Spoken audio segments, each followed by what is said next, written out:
And welcome to the Pulse of Healthcare. This is Dr. John McCormick, and we are going to kind of meet the staff over here at Ovation Health. I know we've talked a lot about different elements of healthcare. We've talked about some of the cool things that are going on in the innovative space, and we talk about, our team and what we do all the time, kind of on the fringes. But what we haven't ever done is actually sit down and really just talk to our staff members a little bit about what they do, give them a chance to tell stories, things like that. So I have a very anxious Ashley in front of me.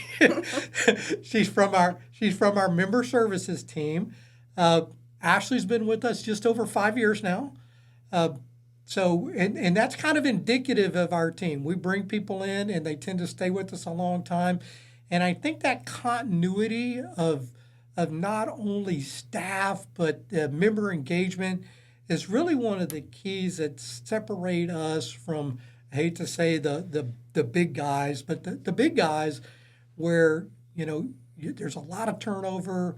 There's a lot of people that are utilizing scripts to try to get things done, and they're really just not innovative and thinking outside the box on how to help people actually engage in healthcare and engage in the healthcare system and really serve the member. And so it's really a different kind of mindset than what you might get from I'm going to say, quote unquote, traditional carrier, because we're so much more of a concierge service. So, Ashley, tell us a little bit about yourself, uh, who you are, where you're from, and how you got into the healthcare space. Well, my name is Ashley Smith. I have been with you guys again for 5 years. I started here. How I got into healthcare space is I honestly don't know the answer to that. I just saw an ad on Facebook. I was in the service industry and I really wanted something steady, and I've always loved helping people, and I just kind of wanted to get into healthcare to start helping people and serve them instead of being a server. Um, and I started and I ended up loving it, and y'all treat me very well. I've learned a lot the past 5 years. How does it I don't. feel? How does it feel when you're able to engage with one of our members and actually help them solve whatever challenge they're facing that day? It feels really good because they get. I don't even know what I'm trying to say. It does feel good. I'm so nervous, Dr. John. I cannot do this. Come on. That's so real. That's cool though. Can It's we funny have this because I listen. conversation in my office or something? This would be so different. It's so funny because I listen to you on the phone and you're talking to members like ba ba ba ba ba ba ba. It's so confident.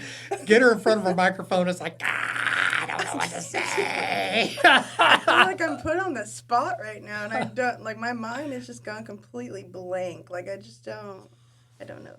But I mean, it makes me feel really good. I love the outcome of it. They're just always so appreciative, and they always come back for more. And I mean, if they always know that I'm there to always assist them in anything that they may need. And if I'm not, then obviously any of my coworkers are always more than willing to help. And it's a good feeling. It is. So why do you think what we do is different than some of the major carriers? I mean, I know we answer the phone. That's a big deal. Yeah, You're instead of a not. robot. Yeah. Yeah, it's not. You're not talking to a machine. You're not on hold for 2 or 3 hours. You actually get to engage with a real human being. You being a real human being, of Yeah. course. You know, and I hope. what happens? What is it? We say one of our mottos here is we don't say no, we say not that way. So that's really an education piece, right? Yeah.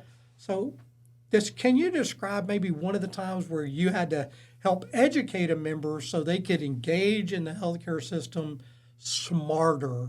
You know, we do so many, we make so many bad decisions when it comes to healthcare, to be honest with you, as consumers. We don't buy cars this way, we don't go grocery shopping this way, and yet when we go into the healthcare system, it's almost like brains shut off and you just mindlessly go through the motions and you're subjected to the system. And I know we don't feel that way. We want you to be a partner and a collaborator and things like that. So how is it that maybe help a member say, hey, look, why don't you, if you go and engage in getting that MRI or CT scan or something else, through this mechanism, you can save money, it'll save you time, it'll be a better experience. So tell me something about that. I feel like, we always go through it with them start to finish. So we always try to assist with the problem before it even becomes the problem. That way, and educate them on their plan so they know where to go and the cheapest way for them. And an example? I don't know an example. See, Dr. Strong, this is whenever our plan So you say you start with them from you kind of follow them from beginning to end. Yes. I feel like we all do that, especially in the back. Like, we all just beginning to the end, even after their procedure or something, we check up on them, see how they're doing, seeing if they're needing anything else, or just aftercare, physical therapy for after they've had surgery, just like always following up with them just to see how they're doing. Just genuinely doing, like, on the inside, like, how are you mentally feeling? Like, are you okay? So it's more of a holistic health approach. It's not a one and done kind of scenario. Yeah. And I think if I heard you correctly, what you're saying is when our members proactively reach out to us, we can help them navigate the system better. Yes. Right? And by correct. doing that, they have an overall better experience. That is correct. Yes. That is exactly what we do.